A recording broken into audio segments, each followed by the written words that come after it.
Gunman கேட்டிருக்கேன். ஏன்னா உங்களுக்கு தெரியும், ஆர்பர் தொகுதியில் சினோர் அசோக் என் பேர். அங்கே ஹெச்ஆர்என்சி மினிஸ்டர் சேகர் பாபு எதிர்த்து அங்கே நின்றேன் டிவிகே சார்பாக. அதில் ஓட்டு முடிகிற அன்றைக்கி 6 மணிக்கு ஓட்டு முடிகிறதுக்கு முன்னாடி 5:20க்கெலாம் வந்து என் ஆஃபீஸ் ரெகனைஸ்டாக என் கட்சியோட அலைன்ஸ் ஆஃபீஸ் உட்காந்துக்கும்போது ஆஃபீஸ் வாசலில் ஒரு 50-60 பேரோட வந்து பொருளை கொண்டான்னு சொல்லி எல்லா கத்தியோடையும் கர்ச்சீஃப் கட்டிக்கிட்டு வர வேண்டிய அவசியம் என்ன சார்? ஒரு கர்ச்சீஃப் கட்டிட்டு வர வேண்டிய அவசியம் என்ன? ஒரு மாஸ்க் போட்டுருந்தாலும் பரவாயில்ல. அப்போ வந்து ஒரு முடிவோடு வந்திருக்காங்க. வந்து போயிட்டு என்னை வயிற்றில் வந்து இந்த 2 செல்ஃபோன் வச்சுருந்தாரு. வயிற்றில் குத்தி உன்னை போட்டுருவேன்னு சொன்னார். போட்டுருவேன்னு சொல்லி 2 மணி நாள் சொன்னார். அதுக்கப்புறம் பார்த்தா நேற்று நைட்டு எங்கள் டீ ஏரியாவில் சந்தேகப்படுற அளவுக்கு எங்கள் ஏரியாவில் ஒரு 4 ஆட்டோவில் வந்துட்டு போயிட்டுருக்காங்க, அதெல்லாம் பண்ணிட்டுருக்காங்க. இப்போ 4ஆம் தேதி எங்களுக்கு எலெக்ஷன் கவுண்டிங்கு குயின் மேரிஸ் காலேஜில். அதனால் இது வந்து நான் நார்மல் ப்ரெஸ் மீட்டாக மொத்தம் தயவுசெய்து எடுத்துக்காதீங்க. உங்கள் பிரதர்ஸாக நான் சொல்கிறேன். வயசில் பெரிய வந்தால் அண்ணன், வயசில் சின்ன வந்தால் தம்பியாக நான் சொல்கிறேன். இப்போ சொசைட்டியை மாற்ற வேண்டிய டைம் இது ப்ரெஸ்ஸு, நீங்கள் சம்பளம் இதெல்லாம் தான் மறந்து நியாயத்தின் பின்னாடி தயவுசெய்து நில்லுங்க. நான் பாட்டு என் கேன்வஸ் தான் பண்ணிகிட்ருக்கேன். நான் ரோட்டில் போகும்போது இஷ்யூ வந்துருந்தால் பரவாயில்ல. என்னோடய ஆஃபீஸை வந்து கூப்பிட்டு மட்டானா அந்தளவுக்கு பீகார் ஆகலை நம்ம நாடுன்னு நினைக்கிறேன். எனக்கு 60 வயசு ஆகிடுச்சு. ஆனால் இந்த மாதிரி ஒரு தொகுதி சென்னையில் இருக்கிறது எனக்கே தெரியாது. வெக்கமாக இருக்குது எனக்கு. நான் ஒரு அட்வொகேட்டு எல்லாம் பார்த்துருக்கேன். வெக்கமாக இருக்குது. நான்லாம் கிராமத்தில் கூட கேள்விப்பட்ட விஷயம் சிட்டிக்குள்ளே நடக்குது. ஒரு அடிமைத்தனம், நிறைய விஷயம். ஒரு பொண்ணை போய் ஏதோ ஓட்டு போடல, சப்போர்ட் பண்ண டிவி கேட்குன்ட்டு, டேய் இதை புடுறா, இதை இந்த ஜாக்கெட்டை பிடிச்சி விடான்னு இருக்கு சொல்கிறேன். அந்த ஊரில் கேட்கறதுக்கு பயப்படுறாங்க. இந்த சினிமாவில் வரும் தெரியுமா, ஒரு வில்லன் வரும்போது அப்படியே லெஃப்ட் ரைட்டில் திரும்புகிற மாதிரி எல்லாரும் ஓடி ஒழிஞ்சிக்கிறாங்க. இந்த மாதிரி அராஜகம் நான் பார்த்ததே கிடையாது. சரி, அதை அப்படி மிரட்டி கிட்டி ஓட்டு வாங்க வச்சுருக்கான்னு பார்த்தா ஆட்டை கட்சி மாட்டை கட்சி கேண்டிடேட்களே வந்துட்டார். வேட்பாளர்களே வந்து உன்னை போட்டுருவேன்னு சொல்லி பக்கத்து அவ்வளோ போலீஸ் நிற்குது. நாங்கள் போய் போலீஸ் கம்பெனிக்கும் போலீஸ் எல்லாம் வருது. போலீஸ் எல்லாம் வந்து நான் வெளியே போயிட்டா வேனில் வந்து எங்காலும் வெட்டி சார்ஜ் பண்ணி கூப்பிட்டு வராங்க. அப்போ இதே கமிஷன் ஆஃபீஸர் சொல்லி நின்று சொல்கிறேன், போலீஸில் நல்லவங்க இருக்காங்க. நானும் எங்கள் தாத்தா எங்கள் மாமா எல்லாருமே டிபார்ட்மெண்ட் தான். நான் போலீஸை என்றைக்கும் மதிக்கிறேன். ஆனால் தப்பான போலீஸ்க்கு நான் என்றைக்குமே உடனே போக மாட்டேன். உங்களுக்கு தெரியும், நல்லவங்களுக்கு தான் மரியாதை. அதில் வந்து பார்த்தா அங்கேருந்த போலீஸ் ஆல்மோஸ்ட் ஒரு 50 டு கான்ஸ்டபிள் லெவலில் எஸ்ஐ லெவலுக்கு விட்டுருங்க. அவங்களாம் பாவம், மேலே எடுத்து சொல்கிறத அவங்க செஞ்சாகணும். ஒரு ஐபிஎஸ் ஆஃபீஸர் செய்கிறாருங்க தப்பு, ஒரு அசிஸ்டன்ட் கமிஷனர் செய்கிறார் தப்பு. என்ன அராஜகம்! இதெல்லாம் முடிவு கட்டுவேன். என்னுடைய உயிர் வாசல் எது போனாலும் கவலைப்பட மாட்டேன். இது முடிவு கட்டாமல் விட மாட்டேன். ஒரு கவர்மெண்ட் ஆஃபீஸர் கவர்மெண்ட் சம்பளத்தை வாங்கிக்கிட்டு ஒரு மினிஸ்டருக்கு ஒரு சேலரி வாங்கின மாதிரி இருக்காங்க. என்ன கொடுமை இது! ஒரு போலீஸ் அவங்கெல்லாம் கீழே இருக்கவங்களை விட்டுருங்க, பாவம் அவங்களுக்கு. ஒரு எஸ்ஐ ரேஞ்சர் பாவம், ஒரு இன்ஸ்பெக்டர் ரேஞ்சர் பாவம். ஒரு மேல் ஆஃபீஸர் பண்ணுறாங்க சார் கண்ட்ரோல் வச்சுக்கிட்டு. நாங்கள் கம்ப்ளைண்ட் பண்ணி வந்து எங்களை அடித்து தூக்கிட்டு போகிறாங்க, எங்கள் ஆளுங்களை அடித்து தூக்கிட்டு போகிறாங்க. அவர் போட்டுருவேன்னு சொன்ன உடனே சோமோட்டாவாக பண்ண வேணாமா? நான் ஒரு லீகல் அட்வொகேட்டு. நான் கோர்ட்டில் போய் கூட ஆர்டர் வாங்கி எஃப்ஐஆர் போடுறது ஒரு விஷயமே கிடையாது அவர் மேலே. எனக்கு நான் எப்படி பண்ணணும்னு தெரியும். நான் பண்ண போகிறேன்னு சொல்லி என்ன அன்றைக்கி ஃபெயிண்ட் ஆகி விழுந்து சென்னை நேஷ்னல் ஹாஸ்பிட்டலில் போய் அட்மிட் பண்ணிட்டாங்க. ஃபெயிண்ட் ஆகி விழுந்துட்டேன். லோ பிபி, லோ பல்ஸு, இன்னும் 20 நிமிஷம் லேட்டாக வந்தால் இறந்து போயிட்டான்னு சொல்கிறாங்க. பேண்ட்லாம் கட்டிட்டு ஐசியூ எடுத்துகிட்டு போகணுன்னு சொல்கிறாங்க. ஐசியூ எடுத்துகிட்டு போகிறான்னு சொல்கிறதுக்கு ஒரு எவ்வளோ தான் அவர் ஃபோன் பண்ணிட்டார் சேகர் பாபு சென்னை நேஷ்னல் ஹாஸ்பிட்டலுக்கு. அவங்க டாக்டர்ஸ்லாம் சர்வீஸ் பண்ணுறாங்களா, இந்த ஆளுக்கு பயந்துட்டு இருக்காங்களான்னு எனக்கு புரியல. ஃபோன் பண்ணி சொல்லி உடனே டிஸ்சார்ஜ் பண்ணுங்கள் அப்படின்னு சொல்லி, சார் நான் அன்கான்ஷியஸில் இருக்கேன். அவங்க சொல்கிறாங்க எல்லாம் பேண்ட் போடுறாங்களாம். பேண்ட் போட்டு ஜிஹெச்சுக்கு எடுத்துகிட்டு போகணுன்னு சொல்கிறாங்க. அப்போ நான் வந்து ஃபெயிண்ட் ஆகி போய் வந்து ஸ்ட்ரெச்சரில் கூப்பிட்டு போனாங்க. எல்லா வீடியோஸும் இருக்குது. ரிப்போர்ட்டில் இப்படி எழுதுனவங்க அப்படியே ரிப்போர்ட்டை மாற்றி நான் கான்ஷியஸாக வந்தேன்னு எழுதுகிறாங்க. ஏன்னா ஏஆர் காப்பி அங்கே ஆயிடுச்சுன்னா உங்களுக்கு தெரியும். அங்கே வந்து நான் என்ன பொசிஷனில் இருக்கேன்னு சொல்லணுமா, நோ எக்ஸ்டர்னல் இன்ஜுரி, இப்படிலாம் ரிப்போர்ட்டை கொடுத்து பல்ஸ் கட்டாக இருக்குது, பிபி கட்டாகுன்னு கொடுக்குறாங்க. இவங்களாம் ஏன் டாக்டருக்கு படித்தாங்கன்னு தெரில. டாக்டருக்கு படித்து சர்வீஸ் பண்ணிவிட்டு ஒரு உயிரோட விளையாடி அவராக முக்கியம். அவர் பண்ண தப்பெல்லாம் முடிஞ்சு போச்சு. பட் ஆனால் ஒரு உயிரோட விளையாடி திரும்ப ஜிஹெச் போனாங்க. அதுக்கப்புறம் எங்கள் ஆளுங்க எடுத்துகிட்டு போய் அப்போலோன்னு ஒரு பொய் சொல்லி அவர் அப்போலோவில் பேச போகிறான்னு சொல்லி நான் போய் ஒரு சிம்ஸில் போய் அட்மிட் பண்ணேன். இவ்வளோ பேர் அராஜகம் நான் பார்த்துருக்கேன். என்ன மாதிரி நான் தைரியத்தின் உச்சி. உலகத்திலே பணக்காரன் சொல்லுவாங்க, உலகத்திலே தைரியக்காரன் யாருன்னா சினோர் அசோக். நீங்கள் ரெக்கார்ட் பண்ணிக்கோங்க. உலகத்தில் தைரியக்காரனா சீனிவாஸ் அசோக். எல்லாரையும் நியாயத்தில் லீகலாக போராடுவேன், இல்லீகல் போக மாட்டேன். அவ்வளோ தைரியக்காரன். என்னையே ஆம்புலன்ஸை சுத்த விட்டு அதை விட்டு போய் தங்குறாங்க. சிம்ஸில் ஆளை போட்டு விசாரிக்கிறாங்க என்ன ஆச்சுன்ட்டு. இதில் சொல்கிறாராம் அவர், நான் 3 பேர் ஜிஹெச்சில் போட்டு வச்சுட்டேன், நான் அடித்தா மாதிரியும். எல்லா வீடியோவில் ரெக்கார்டு இருக்குது. நான் இப்படி நின்றதை தவிர, அவர் பேச தவிர நான் என்ன பண்ணேன்?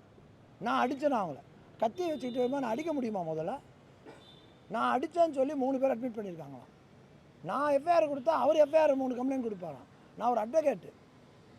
ஒரு அட்வொகேட்டுக்கு எது முக்கியம்னு தெரியாதா? எஃப்ஐஆர்லாம் எங்களுக்கு எப்படின்னா, உண்மையான போட்டு எஃப்ஐஆரே நாங்கள் ஃபைட் பண்ணுறாள். உண்மையாக தப்பு பண்ணிட்டு பண்ணுறதுக்கே நாங்கள் வந்து பண்ணுறாள்.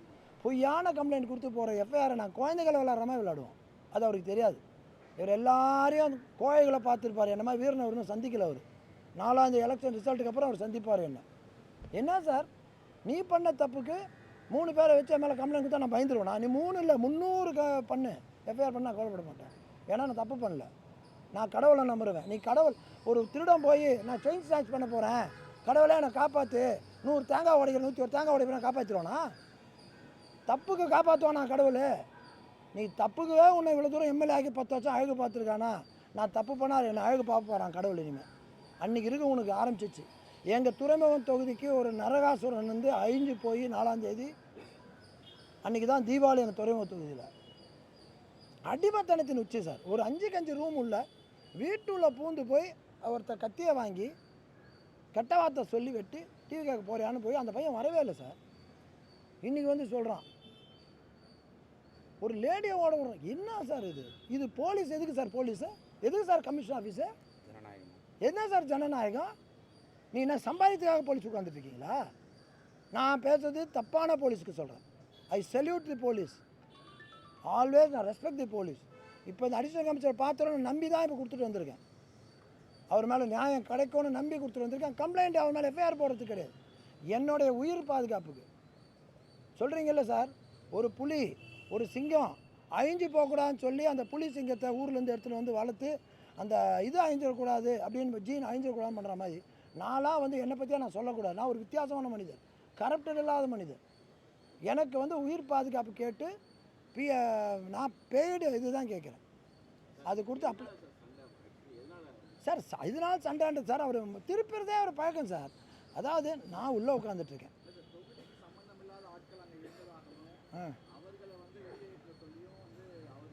சார் நான் சார் இதுக்கு மேலே சார் நான் அரசியல்லாம் வராது சார். இல்லை சார் நான் அரசியல் எனக்கு வராது சார். நான் கடவுளை நம்புறேன் சார். மனசாட்சியோடு எதுவும் பொய் பேச வராது சார். நான் ஒரு வித்தியாசமான அரசியல்வாதியே கிடையாது சார். நான் சராசரி மனுஷன் சார். ஆண்டவன் பார்த்துக்குப்பான் சார். இதுக்கு மேலே பதில் ஒன்றும் இல்லை சார். நீங்கள் கேட்குற கேள்விக்கு மன வருத்தத்தில் எனக்கு ஒரு மாதிரி எமோஷனில் பேசுகிறேன். அதாவது சார் நான் பாட்டு உட்காந்துருக்குது 5:20க்கு நீ குடும்பத்தை வந்துட்டு ஃபோனை வச்சு எல்லாம் ரெக்கார்டு இருக்குது சார், பொருளை போட்டு வா அப்படின்னு சொல்லி 60 பேரை வந்து கர்ச்சீஃப் ஏன் சார் கட்டணும்? ரெக்கார்டில் இருக்கா சார். வெளியாள் இருக்காங்க துரத்த வரேன்னு சொல்லி நீ வெளியால் கூப்பிட்டு வந்தது கரெக்டாக? சார் என் புள்ள வந்து டி நகர் தொகுதி சார். என் புள்ள அங்கே வெளியே தொகுதி தான், அவன் இருக்கக்கூடாதா? என்னோடய ஜூனியர் ஒரு அட்வொகேட்டு. நான் எலெக்ஷன் நிற்கும் போது எனக்கு ஹெல்ப் பண்ணுறது யார் பண்ணுவாங்க? எனக்கு ஒரு பர்சனல் அசிஸ்டன்ட் இருப்பான் மருந்து கொடுக்குறதுக்கு, அவன் வெளி தொகுதி இருப்பான், அவன் கூட நிற்கக்கூடாதா? நான் என்ன ரவுடி பசங்களை நிற்க வச்சேன்? ஒரு ஆளை ப்ரூவ் பண்ணு. என்னோடய ஜூனியர் அட்வொகேட்ஸு எங்கள் ஆளை உட்காந்து கேன்வஸ் பண்ணிட்டுருக்கோம், எங்கள் ஆஃபீஸில் இருக்கோம். அப்போ நீ எங்கள் ஆஃபீஸில் வந்துட்டு நீ வெளியால் வந்தேன்னு சொல்கிறது மாற்றுறது இல்லையா? Criminal trespass. அதாவது தேங்க்யூ சார், தேங்க்யூ. நம்ம அதாவது இதை பண்ணும்போது சார் நான் வந்து எல்லாமே பூத்துக்கு பசங்களை போட்டு வச்சுருக்கேன். யார் எங்கள் டிவிகே பசங்களையும் என்னோடய பர்சனல் ஜூனியர்ஸை போட்டு வச்சுருக்கேன். ஏன்னா இவர் கில்லாடி அதில். அதாவது என்ன சொல்ல மான்சூன் மோனோ ஏதோ பின்ட்ராப் இதில் பயங்கரமாக தப்பு பண்ணுவார் அப்படின்னு எல்லா ஆட்சியிலும் சொல்லுவாங்க. அப்போ இவர் நாங்கள் வந்தால் பூத் கேப்சர் பண்ணி ஓட்டு போட போகிறான்றனால அவங்கள யாரும் நான் வர வைக்கல. அன்றைக்கி நான் வர வச்சுருந்தா பெரிய சண்டையாக இருக்கும். ஏன்னா அவர் கூட இருக்க ஆளுங்க காசு வச்ச ஆளுங்க. இங்கே இருக்கிற 5 பேரை பார்த்துக்கோங்க சார், சேலஞ்ச் பண்ணுறேன் சார். பயப்படுத்தியோ 10 கோடி 100 கோடி கொடுத்தா இவங்களை வாங்கிட்டீங்கன்னு சொன்னால் எம்எல்ஏ பதவியை ரிசைன் பண்ணிடுறேன். நான் எம்எல்ஏ ஆன பிறகு ரிசைன் பண்ணுறேன். இந்த 5 பேர் நோட் பண்ணிக்கோங்க. இந்த 4 பேரை என் கூட எல்லாம் காசுக்காக வரவங்க கிடையாது. ஆனால் அவர் கூட இருக்கவங்களாம் காசுக்காக. அவர் கூட இருக்கவங்களே எனக்கு ஃபோன் பண்ணி நிறைய மெசேஜ் கொடுத்தாங்க. இப்போ சொல்கிறேன், ஏன்னா உன்னோட ஹேபிட்ஸ் இல்லை, ஆட்டிடியூடு சார். ஒரு காக்கா இறந்தால் 100 காக்கா மேலே சுற்றுது. ஒரு மனுஷனுக்கு மனுஷன் தான் சார் ஆறுதல். நீ அந்த மனுஷங்களை மிருகமாக நடந்துட்டா எப்படி உன் கூட நிற்பான்? உன் கூட இருக்க யாருமே இல்லை. எப்போ தெரியுமா நீ தோற்ற பிறகு உன் பின்னாடி ஆள் இல்லைன்னு ஏங்க வைப்பார். அன்றைக்கி தான் நீ பண்ண தப்பு தெரியும். இப்போ தெரியாது, ஈச்சால படுக்கும்போது தெரியும் வழி. திட்டான்னு எனக்கு வரல, ஆனால் இவர் ஆளுங்களை போட்டு வச்சு அந்த நியூஸ்லாம் வருது. ஜிஹெச்சில் அட்மிட், இன்னும் ஜிஹெச்சில் அட்மிட் பண்ணியிருக்காங்க. எங்கள் வீட்டாண்ட ஆட்டோவில் வந்து 4-5 பேர் வந்துட்டு போயிருக்காங்க. இதேமாதிரி கட்சி கட்டிக்கிட்டு வந்து போயிருக்காங்க. என் வேலைக்காரமாக தெரியல அயன் பண்ணுறவன் சொல்கிறான், சார் யாரோ வந்தேன். இது மாதிரி நடந்ததே கிடையாது. நான் பாதுகாப்பு போலீஸ்காப்பில் இது கேட்டிருக்கேன், பிஎஸ்ஓ கன்மேன் நான் பே பண்ண செக்யூரிட்டி கேட்டிருக்கேன். ஏன்னா 4ஆம் தேதி கவுண்டிங்கு உங்களுக்கு தெரியும், சேப்பாக்கு அது எல்லாமே அங்கே வருது. அது பெரிய உங்களுக்கு தெரியும், நான் யாரும் சொல்ல வேணாம் சார், நான் கட்சி பேரே சொல்லலாம். உங்கள் மனசாட்சி தொட்டு கட்டுப்பாட்டுக்கோ உங்களுக்கு யார் பண்ணுவாங்கன்னு தெரியும். அவ்வளோ பேர் 5 தொகுதி சேர்ந்து நடக்குது. அங்கே ஒரு பெரிய ஒரு மாஸ்டர் பிளான் வச்சுருக்குதா எனக்கு வந்த நியூஸ். ஜெயிச்சு ஏன்னா ஜெயிக்கிறது ஏன் சார் வாக்குச்சாவடி குயின் மேரிஸ் காலேஜில் அதில் வந்து எங்களுக்கு நியூஸு.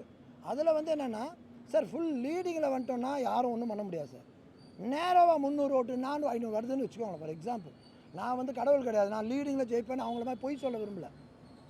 மற்ற மாதிரி அப்பா நான் லீடிங்கில் ஜெயிப்பேன், போய் கீழே கட்சி இண்டிபெண்ட் நிற்கிறேன், நான் ஜெயிச்சிருவேன், எம்எல்ஏ ஆடுவேன். நான் அப்படி சொல்ல வரல. நான் ஜெயிச்சிருவேன்னு சொல்கிறது வந்து மார்ஜினில் தான் ஜெயிப்பேன்னு சொல்ல, லீடிங்கில் ஜெயிப்பேன்னு தெரியல, அது அளவுக்கு தெரியல. அந்த மார்ஜினில் வரும்போது பூத்தில் உட்காரவங்க எல்லாம் மிரட்டுறதுக்காக டிவிக்காக போனால் என் தைரியமான என் தம்பிங்களை போட்டு வச்சுருக்கேன் பூத் கவுண்டிங்க்கு. ஏன்னா நீ அவங்கள ஒன்றுமே பண்ண முடியாது, அங்கே பண்ணுறதா பிளான் வச்சுருக்காங்க. அப்போ அது அந்த டைமில் எனக்கு பாதுகாப்புக்கு ஒரு கன்மேன் இருந்தால் எனக்கு நல்லது தானே. ஏன்னா இன்னும் ஆட்சி 4ஆவது வரைக்கும் அவங்க ஆட்சி தான் இருக்குது. அப்போ போலீஸ் எல்லாம் பயப்படுறாங்க. அவங்கள நான் மனசார பண்ணுறாங்கன்னு சொல்ல வர மாட்டேன். ஒரு மேல் ஆஃபீஸர் பயந்தானே சார் ஆகணும். நான் சொல்லும் போது இவங்க கேட்டு தானே ஆகணும். அந்த மாதிரி சபார்டினேட் சொல்கிறத கேட்டு ஆகுறதுல இருக்காங்களோ யாரும் மனசாட்சி இல்லாத போலீஸ்காரங்களும் மனுஷன் தானுங்க சார், தப்பு செய்யலை. மேலே சொல்லிட்டான் விருப்பம் இல்லாமல் செய்கிறாங்க. அதில் நிறைய போலீஸ் தான் எனக்கே ஃபோன் பண்ணாங்க, சார் இப்படிலாம் இருக்குது பார்த்துக்கோங்க, நான் ஒன்றும் பண்ண முடியாது, மேலே சொல்லலாம் செய்யணும்னே சொல்கிறாங்க நிறைய ஆஃபீஸர்ஸ் எல்லாருமே. அதனால் கன்னு அப்ளை கேட்டு போட்டிருக்கேன். அதாவது என்னை பாதுகாக்க உரிமை எனக்கு இருக்குது இல்லையா, அது யாருக்களை கடவுள்களை முறையிடாமல் இவர்களை முறையிட்டிருக்கேன், நியாயம் கிடைக்குதான்னு பார்க்கலான்ட்டு. அது தெரிஞ்சு இல்லைனா கூட நான் கோர்ட்டுக்கு போய் ஆர்டர் வாங்கிடுவேன். அது வந்து ஷார்ட் ஆஃப் டைம், ஏன்னா வெள்ளிக்கிழமையோட கோர்ட்டு முடியுது, வியாழக்கிழமையோட கோர்ட்டு முடியுது. அதனால் இவங்க டிலே பண்ணி எனக்கு கொடுக்கலன்னு சொன்னாங்கன்னா நான் அப்புறம் கோர்ட்டுக்கு போய் வாங்க முடியாது. அப்போ 4ஆம் தேதி எனக்கு எதாவது நடந்ததுன்னா என் பொண்டாட்டி பிள்ளைக்கு யார் பதில் சொல்லுவீங்க? 2 வார்த்தை அப்படின்ட்டு நாயை கத்துறாமல் சொல்லிட்டு போயிடுவாங்க ஜனங்க, பாவம். ஆனால் நான் இருக்கணும், சமுதாயத்துக்கு நான் மாற்றத்துக்காக இருக்கணும். இன்றைக்கி கூட ஒரு மீட்டிங் வச்சுருந்தேன், டிவிக்கு எல்லோரும் சொன்னேன், ஹெல்மெட் போடாமல் போனால் மாட்டினா நான் வரமாட்டேன், குடிச்சிட்டு வண்டி ஓட்டினா வரமாட்டேன், நீ போய் ஒரு திமுக நாளைக்கு போய் அடிச்சுனா வரமாட்டேன். அவன் தான் பண்ணான்னு நீ ஆட்சி பிடிச்சவொடனே நீ போய் அடிக்கக்கூடாது, எந்த வித அன்பால் மாற்றணும். நீ போய் ஒரு 10 பேர் சேர்ந்து ஒரு திமுக அடிச்சுட்டு போலீஸ் இருக்குன்னு பண்ணனா அப்புறம் என்ன போலீஸ் எதுக்கு இருக்குது? நாளைக்கு நாங்கள் வந்த பிறகு நாங்கள் சொல்கிறதான் போலீஸ் கேட்கலாம் நான் வச்சுக்கவே மாட்டேன் சார். ஏன் திமுககாரன் இன்றைக்கி சொல்கிறேன் ஒரு டிஎம்கேக்காரன் அடிச்சிருந்தாருன்னா அந்த இதெல்லாம் நான் தலையாட மாட்டேன், நீ போய் பார்த்துக்கடான்னு சொல்கிறேன். இதுதான் என் குணம். எல்லா மனுஷனும் ஒன்று தான், நீ கட்சியில் இரு, இதுதான் என்னோடய ஸ்டைல். அதனால் அந்த தொகுதியை மாற்றி அந்த போதையில் இருக்கவங்களெல்லாம் மாற்றணுன்ற எண்ணத்துக்கு தான் நாங்கள் போகிறேன், நல்ல எண்ணத்துக்கு தான் போகிறேன்.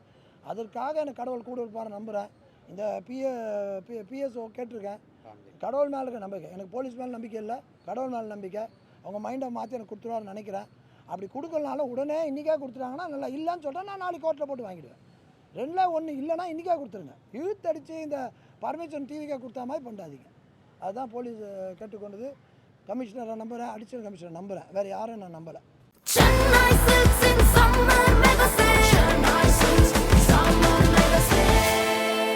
The Chennai Silks in Mega Summer Sale.